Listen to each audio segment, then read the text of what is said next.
Hi everyone, good Tuesday afternoon and welcome to GoLocal Live. I'm GoLocal News editor Kate Nagel. Would like to welcome back a familiar face, University of Virginia professor of politics, Jennifer Lawless, Skyping in today to give us the latest in national politics. Jennifer, thank you for joining us. Of course, I love the new set. Thank you very much. We're excited about it. We're excited that we've got you back and talking about national politics.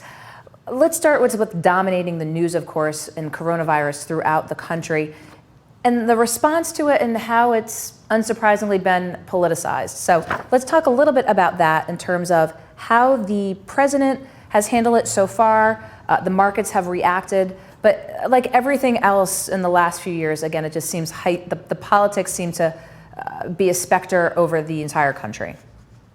That's right. And the thing that's somewhat surprising about this is that ultimately this is going to be Donald Trump's failure. There's no question that the early way that he handled it and dismissed the severity of the situation was incorrect and was based on false information. There's also no question that there are administration officials contradicting what he says on a regular basis. Yet there was no need for this. If he would have demonstrated an ability to recognize a crisis and move forward with solving it, that actually could have worked to his advantage, but he didn't do that.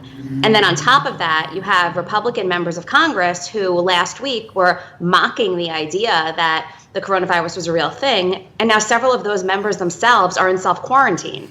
So the Republicans look like they really botched this, and it's no surprise that they're trying to blame the Democrats now because they've got to climb out of this hole that they've dug. Of course, the initial reaction that we'd seen, from the White House and social media as well, every election year, there's something that comes up. You've seen that throughout social media as well. But really, a lot of messaging coming from the Republicans that this is being ginned up by the Democrats as a way to sabotage the 2020 election. Do we see that message continuing, or do we see that abating if we see a further continuation of coronavirus in the response that we're seeing from officials?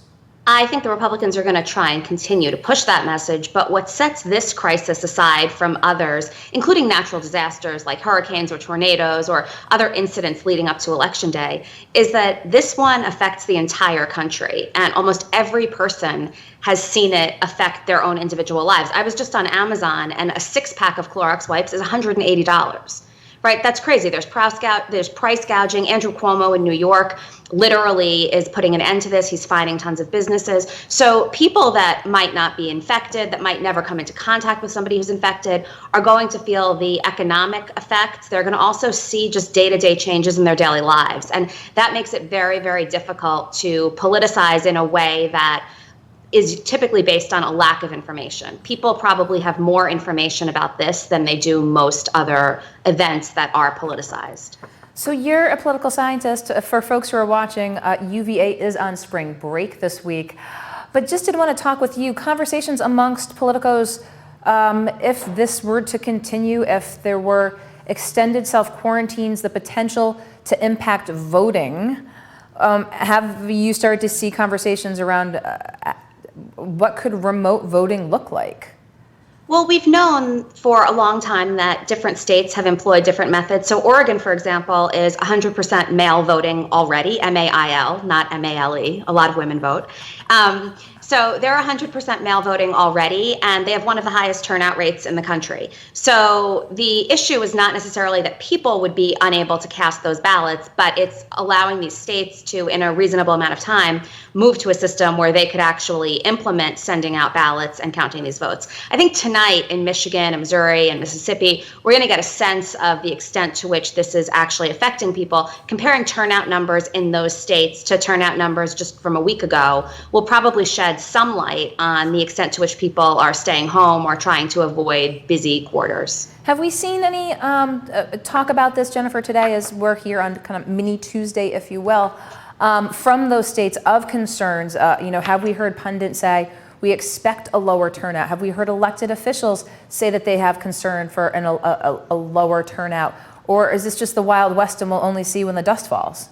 We'll see when the dust falls. Part of the reason, obviously, that pundits and politicians don't want to talk about this right now is they don't want to discourage people from going to the polls. The reality is that most people do not have this virus and will not contract this virus. And in most of the areas where there's voting, these are not hotbeds, right? This is not Westchester County in New York right now. If New York was holding an election today, I would say that there's no question that, especially in the 5 boroughs, turnout would likely be down. So, I think we'll wait and see. And the first exit polls won't be available for a few hours still. But that'll begin to give us a clue.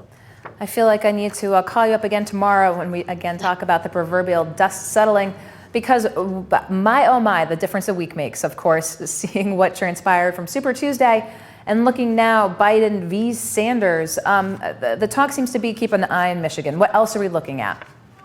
Well, in addition to Michigan, I think we should be looking at the possibility that Biden could sweep all 6 states tonight. And if that's the case, it's done. If Bernie Sanders loses Michigan, he could still make the case that, that's just one state. He hasn't lost his supporters. The coalition forming around Biden isn't strong enough to completely stop him. If he's able to lose if he loses all 6 states, coupled with losses last week in Massachusetts and Minnesota, where there was no reason that Biden should have won those races, it's hard to see a path forward. Winning 6 tonight would also almost definitely secure a majority of the delegates for Biden, which would put to rest the discussions of a contested or a brokered convention. So let's talk a little bit about it. This epic Biden comeback. Of course, we're seeing response from the Trump administration and political team as Biden is surging. What do we attribute this to? I think that Joe Biden might be among the luckiest politicians in the country. There were a confluence of events that all really helped him. So Jim Clyburn's endorsement cannot be underestimated in terms of its impact. Mike Bloomberg's horrific first debate performance and only slightly better second debate performance played a big role in helping Biden. And the behind the scenes sort of machinations encouraging Pete Buttigieg, Amy Klobuchar, and Beto O'Rourke to appear at that one rally and sort of all come together and say, he's our guy, really, really propelled Biden in a way that, the polls never would have suggested. And I just want to emphasize also that this comeback is even bigger than it looks because so much of the voting took place early that in order to post the kinds of margins of victory that he posted, we're talking about on election day, switching 20, 30, even 40% of voters' preferences, which is unheard of. Again, this epic comeback and the pundits not seeing it and kind of the confluence event and being the sort of luckiest guy. Of course, folks had to go to the polls and say, you know what, I'm going to go for Biden. I mean, what was the messaging? How did he make the case after what was, to his campaign, an incredibly dismal, slow start? Of course, he sort of stayed the course, but, so much pressure, so much public opinion saying, wow, is he done? How did he make that case to say, you know what, I'm going to dig my heels in and I'm going to make the case for being the guy? I think 2 things. The first was the win in South Carolina. This was the first opportunity for the Democratic candidates to demonstrate that they could build the kind of coalition that's required to win the presidency. And he was the first candidate to show that he had the ability to do it. And second, the extent to which he was able to do that. There was no runner-up, right? Those numbers in South Carolina were way, way better for him than even the most favorable polls had indicated. And so I think, given that we've known from day one that the main priority for the Democrats is defeating Donald Trump, Joe Biden really gave them evidence that he can build the kind of Obama coalition that's required to do it. Let's do a little postmortem, if you will, of Mike Bloomberg. Was the debate his Howard Dean scream moment of just anyone who was watching thought this is the beginning of the end? I don't even know if they thought this was the beginning of the end. It was just the end. I wonder whether he would have done better had he not debated, because leading up to that debate, he was a solid second in many polls. In Virginia, where he wound up getting only about 10% of the vote, he was leading. He bought about 90% of the airtime available here, and it still didn't matter. So I think the debate really was the end. But what we do know beyond that is that for all of those people who don't watch debates, this suggests that simply pouring millions and millions of dollars into TV ads alone is not enough. Because a lot of those people wound up not supporting Bloomberg, not because they saw a bad debate performance, but because they saw media coverage regarding that debate performance, or quite a bit of media coverage questioning whether this kind of Super Tuesday strategy was viable. And I think that basically people who support democracy didn't like the idea that a billionaire might be able to come in and buy an election. And so those people can feel a little bit better tonight. I don't know if they're going to feel better if Donald Trump wins re-election. You know, it was interesting, as you said, would he have fared better had he not debated? You know, the 60 Minutes interview that he had, you know, kind of vanilla, kind of got his message across. But when do you think the last time Mike Bloomberg was literally in the ring with, just a crowd of people just throwing punches? You know, he had to have done some debate prep. I mean, was that really it? Had he not really? He's been in debates before. He was a mayor, so it's not like he hasn't faced adversity. Was he just not ready for prime time?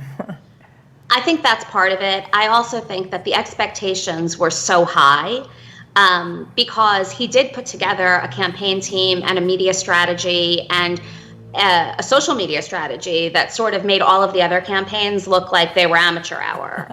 And so in some ways, I think it was expectations. Also, he and his team indicated that he was spending all of this time preparing for the debates. In some ways, they should have said he didn't spend any time preparing for the debates, because you want the expectations to be low, especially when you don't know how the person is going to fare. But I also think he's not accustomed to being attacked. And Elizabeth Warren is the person that Joe Biden should be thanking right now, because she took down Mike Bloomberg, and that's what gave Joe Biden the path to victory. So as we are seeing how the Democratic primary plays out, you've made some comments to national pubs about the ticket and a need to balance it with a female. Let's just talk about VP picks sort of in general, and then this sort of the continuation of the year of the woman. You know, are VP picks, you know, are they checking off boxes? Let's talk a little bit about that, and that sort of like, ooh, should we look for a woman? There's a lot of strategy that goes into these picks. There's not much evidence that they ultimately matter, but part of the reason they might not matter is because the candidate picked the right person, right? So if there would have been a horrific pick, maybe that could have mattered. But even when John McCain picked Sarah Palin and no one knew her, no one knew how to pronounce her name, she ultimately wasn't a drain on the ticket. She actually shored up his credentials among evangelical voters. So, you know, a lot of people assumed, oh my gosh, she's going to allow all of these women who are independents and maybe even some Democrats to be so inspired they'll cross party lines. That obviously wasn't going to happen, but she did make sure that evangelicals who were otherwise, you know, leery and weary of John McCain didn't stay home. So okay, this time around, I'm going to put you in I'm going to put you on the spot a little bit. You know, still the top 3 picks for Biden, sort of top 3 picks for Sanders. Oh, so for Biden, I would say Amy Klobuchar is the best bet and the most likely. Kamala Harris is way up on that list. He said he's going to choose a woman. So I think that those two are the obvious women. Stacey Abrams, I would place as third. But if people are concerned about Biden's age or his health, I think that it's a little bit unlikely that she would be the pick, given that as popular as she is, she's only been a state legislator. As far as Bernie Sanders is concerned, it's tricky because people don't like him, as Hillary Clinton told us. I don't think that anybody necessarily would say no to being vice president, but it's clear that it's his way or the highway, and it makes it difficult to identify a group of viable vice presidential candidates. Alexandria Ocasio-Cortez is his obvious ally, and she's not old enough to be president. So, you know, Elizabeth Warren, I guess, is the closest that we can get on that front. He had said a while ago that it was important that there be diversity and that a woman would be a good thing.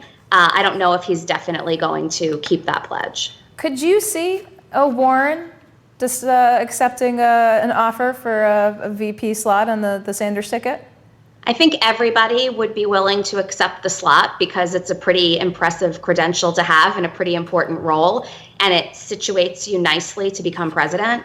But if I were a betting woman, I'd guess that ultimately Warren would endorse Biden over Sanders. Okay, we'll see where the chips may fall. Of course, seeing how things play out here on Mini Tuesday, a week after Super Tuesday, and of course, looking at the impact of coronavirus on national politics as well. So Jennifer Lawless down at the University of Virginia. Take care down there. Again, we'll touch base with her next week for more on national politics here on GoLocal Live. So thank you for watching us here live today.